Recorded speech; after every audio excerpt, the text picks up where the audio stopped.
ओम शांति। ओम शांति बाबा।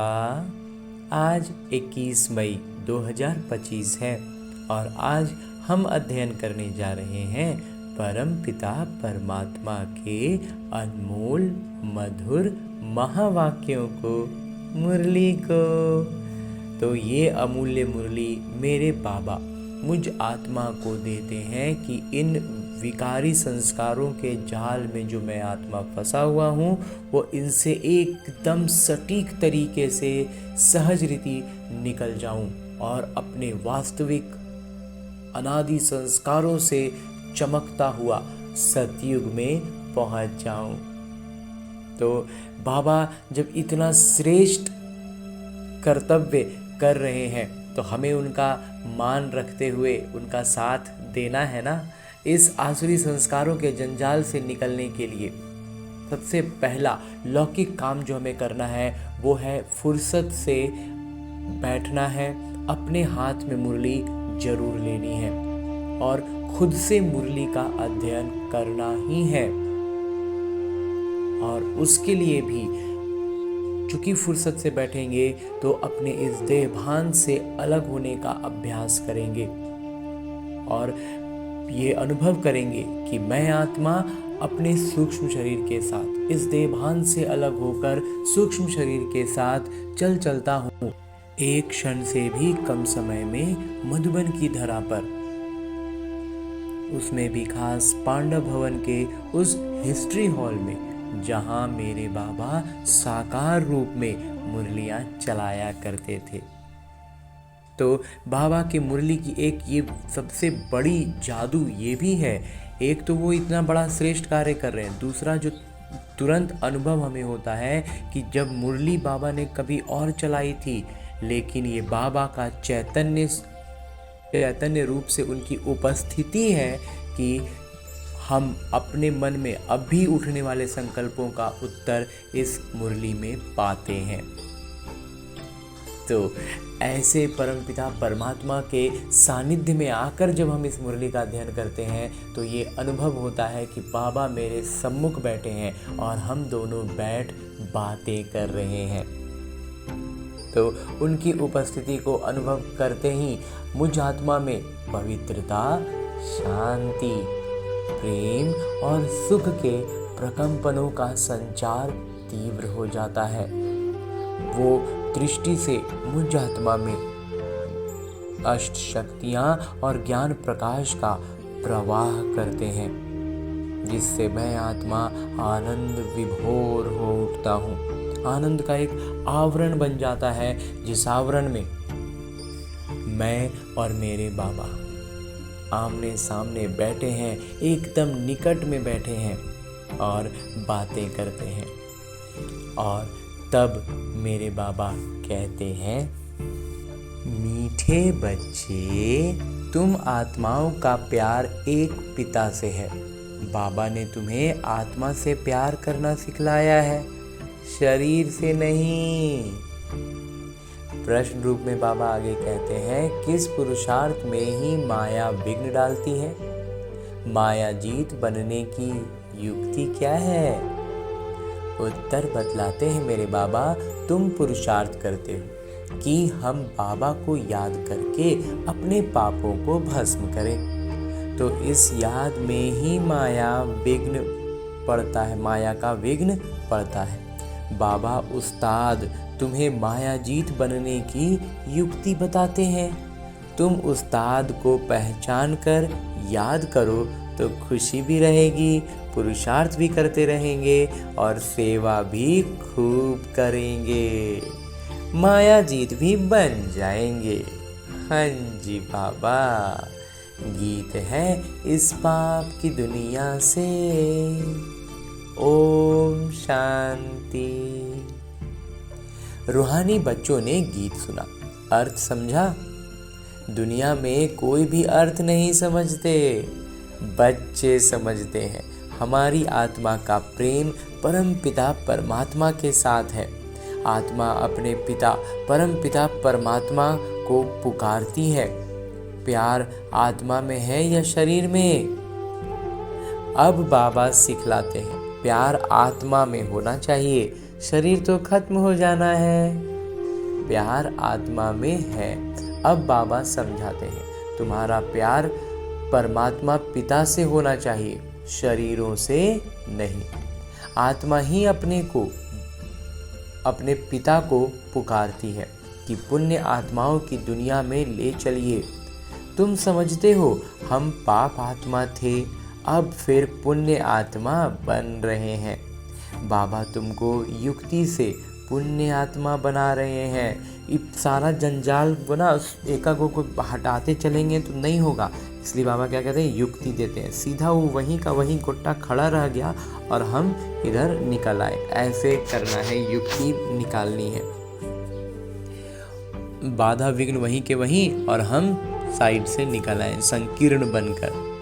बाबा बताते हैं तब तो बच्चों को अनुभव हो और समझें कि हम बाबा द्वारा, बाबा की याद से पवित्र पुण्य आत्मा बन रहे हैं। योग बल से हमारे पाप भस्म हो रहे हैं। बाकी गंगा आदि में कोई पाप धोए नहीं जाते। मनुष्य गंगा स्नान करते हैं, शरीर को मिट्टी मिलते हैं, परंतु मलते हैं, शरीर पर मिट्टी मलते हैं, गंगा की मिट्टी को लगाते हैं, परंतु उससे कोई पाप धुलते नहीं हैं। शरीर पर कितना भी मिट्टी रगड़े, गंगा जल से धोए, पाप नहीं धुलने वाला। आत्मा के पाप योग बल से ही निकलते हैं, खाद निकलती है। ये तो बच्चों को ही मालूम है और निश्चय है हम बाबा को याद करेंगे तो हमारे पाप भस्म होंगे। निश्चय है तो फिर पुरुषार्थ करना चाहिए ना। इस पुरुषार्थ में ही माया विघ्न डालती है। रुस्तम से माया भी अच्छी रीति रुस्तम होकर लड़ती है। कच्चे से क्या लड़ेगी, जो रुस्तम बन गए उससे ना माया भी रुस्तम बन के आएगा। कच्चा है उसको तो ऐसे ही गिर जाएगा। बच्चों को हमेशा ये ख्याल रखना है, हमको माया जीत जगत जीत बनना है। माया जीते जगत जीत का अर्थ भी कोई समझते नहीं। अभी तुम बच्चों को समझाया जाता है तुम कैसे माया पर जीत पा सकते हो। माया भी समर्थ है ना। तुम बच्चों को उस्ताद मिला हुआ है, उस उस्ताद को भी नंबरवार कोई बिरला जानते हैं। जो जानता है उनको खुशी भी रहती है, पुरुषार्थ भी खुद करते हैं, सेवा भी खूब करते हैं। अमरनाथ पर बहुत लोग जाते हैं। अमरनाथ पर लोग जा रहे हैं, बाबा कहते हैं वहाँ खूब सेवा हो सकती है। अब सभी मनुष्य कहते हैं विश्व में शांति कैसे हो। अभी तुम सबको सिद्ध कर बतलाते हो कि सतयुग में कैसे सुख शांति थी, सारे विश्व पर शांति थी। इन लक्ष्मी नारायण का राज्य था, कोई और धर्म नहीं था। आज से 5000 वर्ष हुए जब सतयुग था, फिर सृष्टि का चक्र तो जरूर लगाना है। चित्रों से तुम बिल्कुल स्पष्ट बताते हो, कल्प पहले भी ऐसे चित्र बनाए थे। दिन प्रतिदिन इम्प्रूवमेंट होती जाती है। कहीं बच्चे चित्रों में तिथि तारीख लिखना भूल जाते हैं। लक्ष्मी नारायण के चित्र में तिथि तारीख जरूर होनी चाहिए। तुम बच्चों की बुद्धि में बैठा हुआ है ना कि हम स्वर्गवासी थे, अब फिर बनना है। जितना जो पुरुषार्थ करते हैं उतना पद पाते हैं। अभी बाबा द्वारा तुम ज्ञान की अथॉरिटी बने। हम ज्ञान देने की हमें बाबा ने अथॉरिटी दी है। भक्ति अब समाप्त हो जानी है, खल्लास हो जानी है। सतयुग त्रेता में भक्ति थोड़ी ही होगी, बाद में आधा कल्प भक्ति चलती है। ये भी अभी तुम बच्चों को समझ में आता है। आधा कल्प के बाद रावण राज्य शुरू होता है। सारा खेल तुम भारतवासियों पर ही है। 84 का चक्र भारत पर ही है। भारत ही अविनाशी खंड है, ये भी पहले थोड़े ही पता था। लक्ष्मी नारायण को गॉड गॉडेस कहते हैं ना। लक्ष्मी नारायण को देवी देवता कहा जाता है। कितना ऊंच पद है।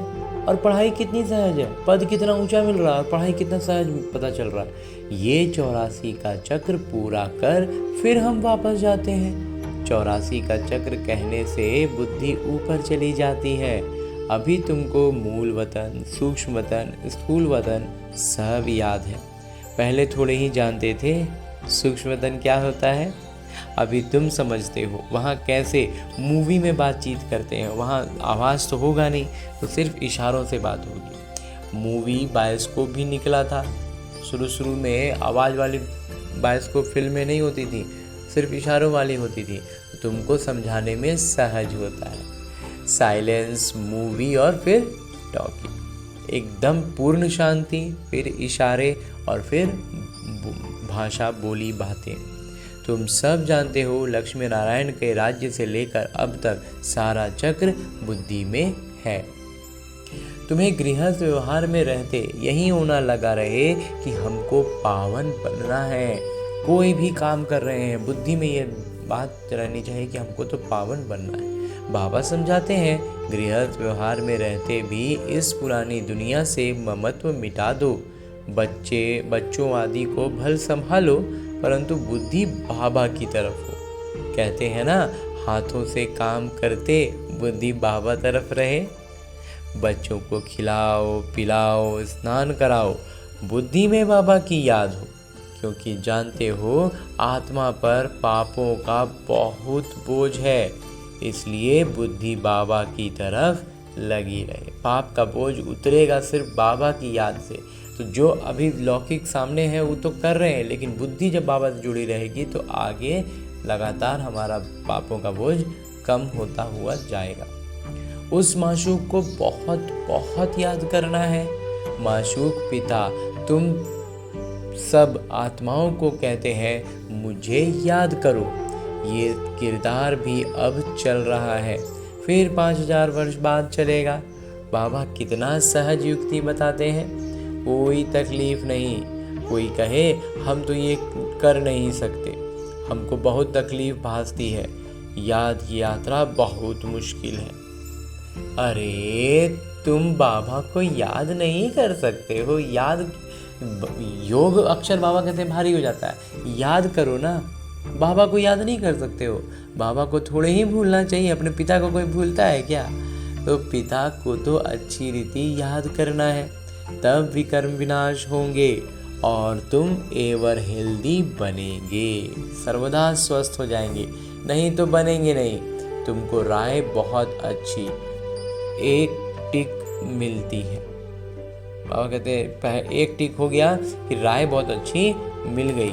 एक टिक दवाई होती है ना, और दूसरा टिक क्या हो गया, फिर दवाई मिलेगा।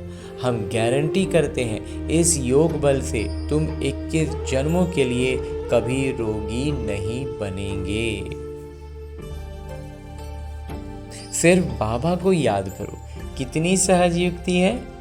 भक्ति मार्ग में याद करते थे अनजाने से। भक्ति मार्ग में कैसे याद करते थे? अनजाने में, ठीक से परिचय है ही नहीं, मालूम है नहीं, बस भावना हमारी सही होती थी, सच्चे मन से याद करते थे। इसीलिए तो आज बाबा मिले हैं ना। तुम समझते हो हम कल्प पहले भी बाबा आपके पास आए थे, पुरुषार्थ करते थे, पक्का निश्चय हो गया है, हम ही राज्य करते थे, फिर हमने गवाया, अब फिर बाबा आए हुए हैं, उनसे राज्य भाग्य लेना है। बाबा कहते हैं मुझे याद करो और राजाई को याद करो। मन मना भव, अंतमति सोगति हो जाएगी। अभी नाटक पूरा होता है, वापस जाएंगे। बाबा आए हैं सबको ले जाने के लिए, जैसे वर वधू को लेने के लिए आते हैं। ब्राइड्स को बहुत खुशी होती है, हम अपने ससुराल जाते हैं। दुल्हन जो होती है उनको उत्साह बहुत होता है कि अब हम अपने ससुराल जा रहे हैं। तुम सब सीताएं हो एक राम की।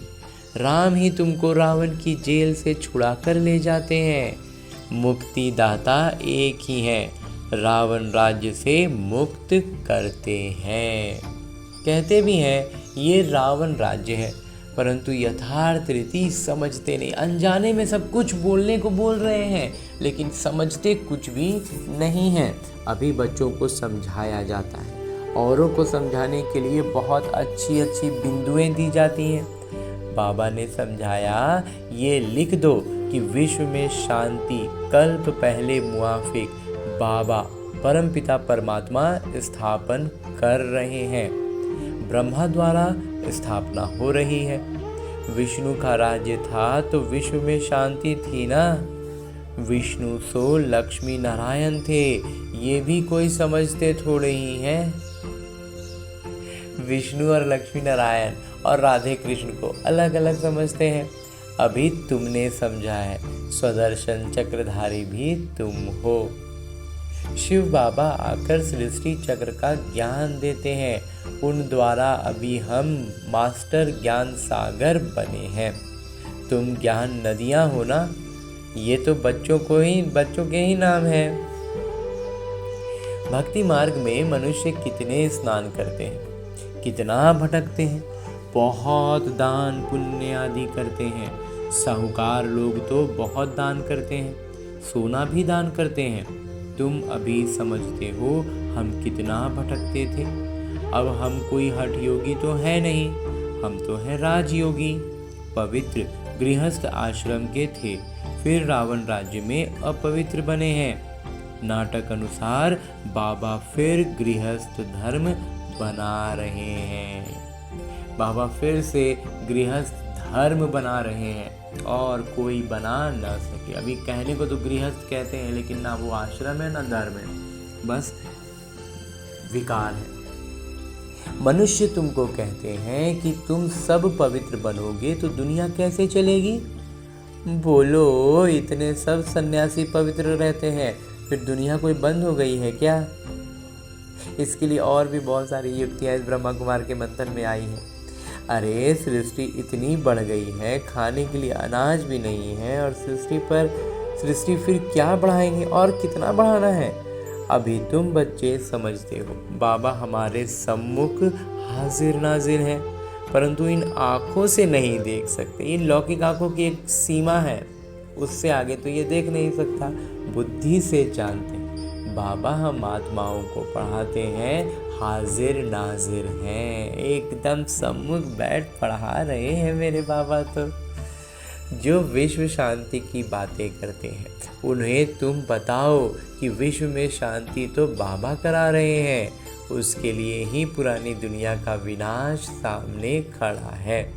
5000 वर्ष पहले भी विनाश हुआ था, अभी भी ये विनाश सामने खड़ा है। फिर विश्व पर शांति हो जाएगी। एक बार विनाश का कार्य हुआ ना, तो एक बार पूरा शांत हो जाएगा। ऐसे भी हम लौकिक में भी देखते हैं ना, तूफान वगैरह कुछ भी आया तो आओ कि जब जाता है तो एक बार पूरा शांत हो जाता है। तो अभी तुम बच्चों की बुद्धि में है ही ये बातें। दुनिया में कोई नहीं जानते, कोई नहीं जिनकी बुद्धि में ये बातें हो। बाबा के अलावा किसी को समझ में कोई बता ही नहीं सकता है।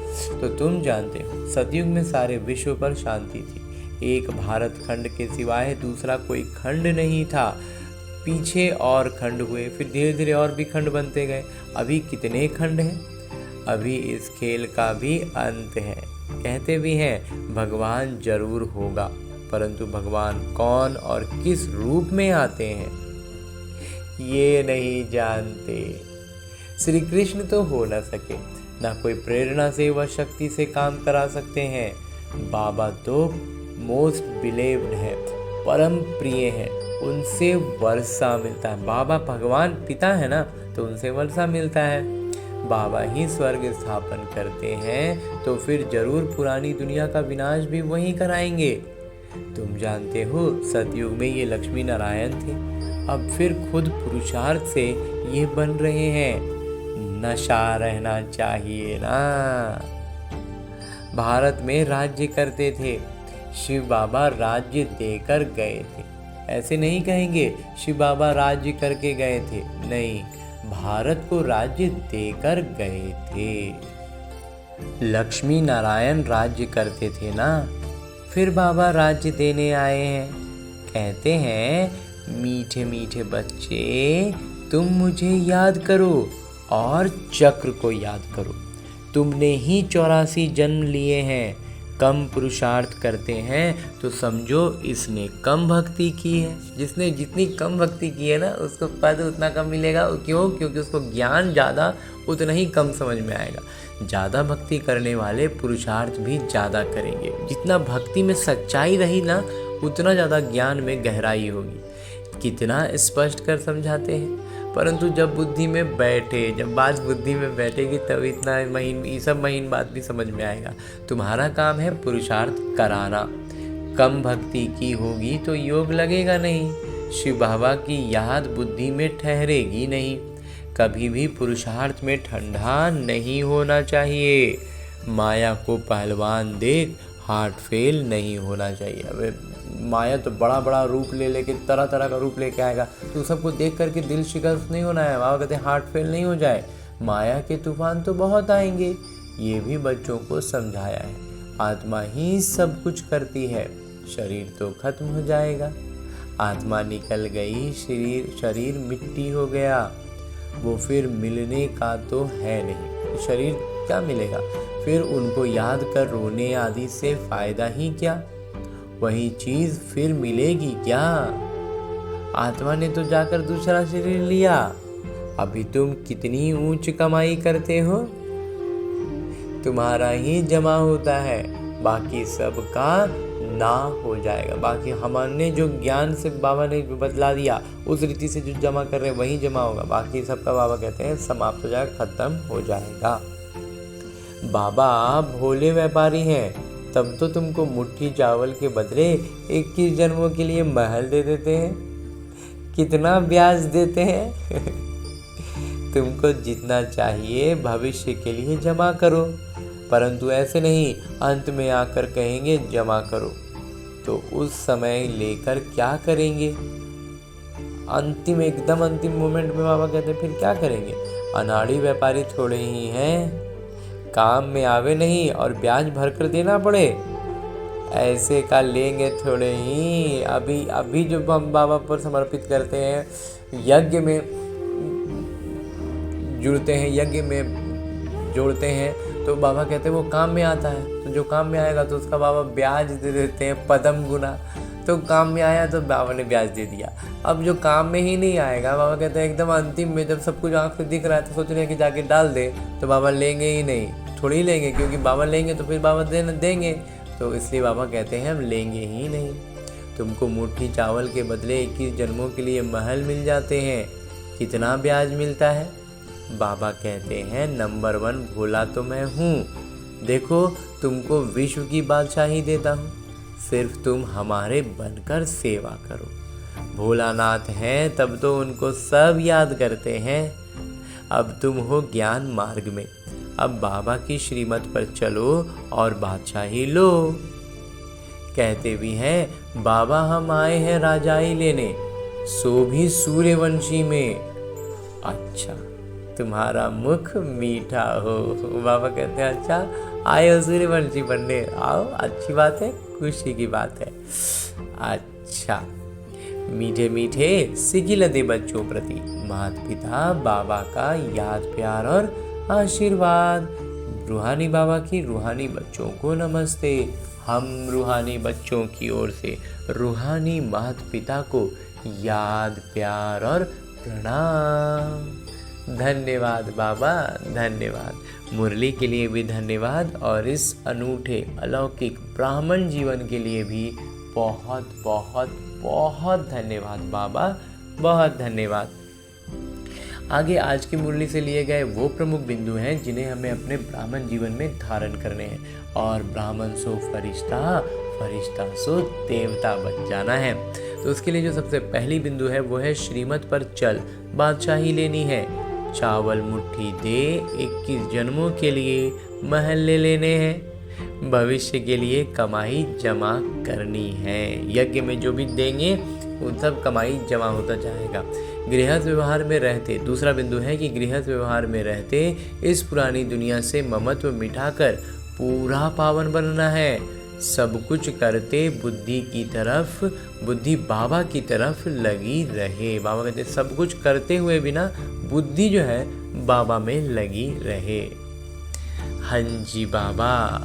और आगे मेरे बाबा वरदान दे रहे हैं। वरदान देते हुए मेरे बाबा कहते हैं, मनसा शुभ भावना द्वारा एक दूसरे को आगे बढ़ाने वाले विश्व कल्याणकारी भव। मनसा से शुभ भावना जब हम एक दूसरे को देते जाएंगे तो आगे बढ़ते भी जाएंगे, बढ़ाते भी जाएंगे और हम विश्व कल्याणकारी बन जाएंगे। आगे विस्तार से बाबा कहते हैं, यदि कोई कुछ गलत कर रहा है तो उसे परवश समझकर रहम की दृष्टि से परिवर्तन करो। डिस्कस नहीं करो, उस पर चर्चा नहीं करते चलो, उस पर रहम की दृष्टि डालनी है। क्यों? क्योंकि वो परवश है। इस नज़र से उसको देखना है और अपने स्व परिवर्तन से उसमें परिवर्तन करना है। अगर कोई पत्थर से रुक जाता है तो आपका काम है पार करके चले जाना या उसको भी साथी बनाकर पार ले जाना। इसके लिए हर एक की विशेषता को देखो, कमियों को छोड़ते जाओ। अब किसी को भी वाणी से सावधान करने का समय नहीं, लेकिन मनसा शुभ भावना द्वारा एक दूसरे के सहयोगी बनकर आगे बढ़ो और बढ़ाओ, तब कहेंगे विश्व कल्याणकारी। हाँ जी बाबा। और इतना श्रेष्ठ वरदान के बाद स्लोगन है, मुरली का उपदेश है, दृढ़ संकल्प की बेल्ट बांध लो तो सीट से अपसेट नहीं होंगे। फिर सीट से हम उठेंगे गिरेंगे नहीं। दृढ़ संकल्प का बेल्ट बांध लेना है। हाँ जी बाबा। और अब हमने परमपिता परमात्मा से इतना श्रेष्ठ ज्ञान मुरली का अध्ययन किया, इतना अनमोल वरदान प्राप्त किया, जहाँ बाबा कहते हैं अपकारी पर इसलिए उपकार कर सकते हैं क्योंकि वो परवश हैं, इस नज़र से उनको देखना है। और अब वाणी से बाबा कहते हैं सावधान करने का समय नहीं रहा, हमें सिर्फ और सिर्फ सबको सिर्फ मनसा से साकाश देना है, स्व परिवर्तन से उनमें परिवर्तन कर देना है। हाँ जी बाबा। और इतना श्रेष्ठ वरदान के बाद अब मेरे बाबा इसी अव्यक्त स्वरूप में स्थित रहकर एक इशारा भी देते हैं, और इशारों के लिए पहले एक श्रीमत देते हैं बाबा, और फिर उसका विस्तार हर दिन अलग अलग इशारों से उसको स्पष्ट करते हैं। तो जो श्रीमत है इशारों की वो है, रूहानी रॉयल्टी और प्योरिटी की पर्सनैलिटी धारण करो। और इसको स्पष्ट करते हुए बाबा जो इशारा देते हैं वो है, प्रत्यक्षता का सूर्य उदय तब होगा जब पवित्रता की शमा चारों ओर जलाएंगे। प्रत्यक्षता का सूर्य बाबा कहते हैं तब ही उदय हो पाएगा जब पवित्रता की शमा जो है ना चारों ओर जल जाएगी। जैसे वो शमा ले करके चक्कर लगाते हैं, ऐसे पवित्रता की शमा चारों ओर जगमगा दो, तब सब बाबा को देख सकेंगे, पहचान सकेंगे। जितनी अचल पवित्रता की क्षमा होगी उतना सहज सभी पिता को पहचान सकेंगे और पवित्रता की जय जयकार होगी। पवित्रता की चमक जो बाबा कहते हैं ना, वो कहते हैं चारों तरफ से जब चमक होगी तो एक तरह से कहें तो लौकिक दृष्टि से अगर एक उदाहरण के रूप में देखें तो क्या हो जाएगा, इतना रोशनी हो जाएगा कि बाबा स्पष्ट दिखाई देने लगेंगे। और हमारा अचल अडोल अवस्था, हमारी अचल पवित्रता, वो रोशनी फिर अचानक से बूते जले नहीं, एकदम लगातार जलता रहे। तो बाबा कहते हैं बाबा को देख सकेंगे, पहचान सकेंगे और फिर उस पवित्रता की भी जय जयकार होगी। हाँ जी बाबा। और हमने परमपिता परमात्मा से इतना श्रेष्ठ इशारा भी पा लिया, तो अब इन इशारों को अपने जीवन में उतारना है ना। तो इन इशारों को अपने जीवन में उतारने के लिए अधिक से अधिक प्रयास करना होगा, अभ्यास का। हर जीवन की हर छोटी बड़ी परिस्थिति को बस हमें एक ही नज़रिए से देखना है कि ये मेरे कल्याण के लिए है, मुझे विजयी बनाने आई है, मेरे जीवन में अभ्यास कराने के लिए आई है, मुझे इससे अपनी स्थिति को अचल अडोल बनाते हुए इसे पार करना है। आत्म अभिमानी स्थिति में रहकर पार करना है और इसके लिए छोटी परिस्थितियों पर ही ज़्यादा ध्यान देना है, हर छोटे छोटे क्षणों पर ध्यान देना है। जब हम छोटे छोटे कदमों में हम लगातार कंटिन्यूटी ले आएंगे ना, एकदम हमारे कदम लगातार चलने लग जाएंगे, तब फिर हम दूर के किलोमीटर्स नापे कि हम कितना चल सकते हैं। इसलिए हम शुरू में ही, ठीक है, एक तो एम बाबा ने दे दिया और दूसरा है कि छोटी छोटी परिस्थितियों से, छोटे छोटे कदमों से जब हम चलना सीख जाएं, पहले हमें चलना सीखना है ना, हर क्षण बाबा की याद में रहना सीखना है।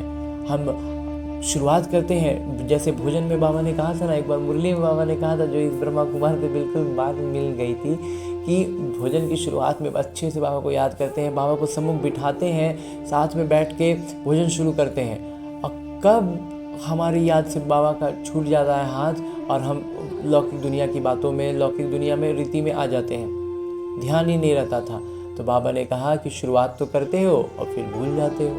तो ऐसे ही जीवन के हर छोटी बड़ी परिस्थिति में हम वही करते हैं, शुरुआत में एक बार याद करके शुरू करते हैं, फिर भूल जाते हैं। कब भूलते हैं पता नहीं चलता।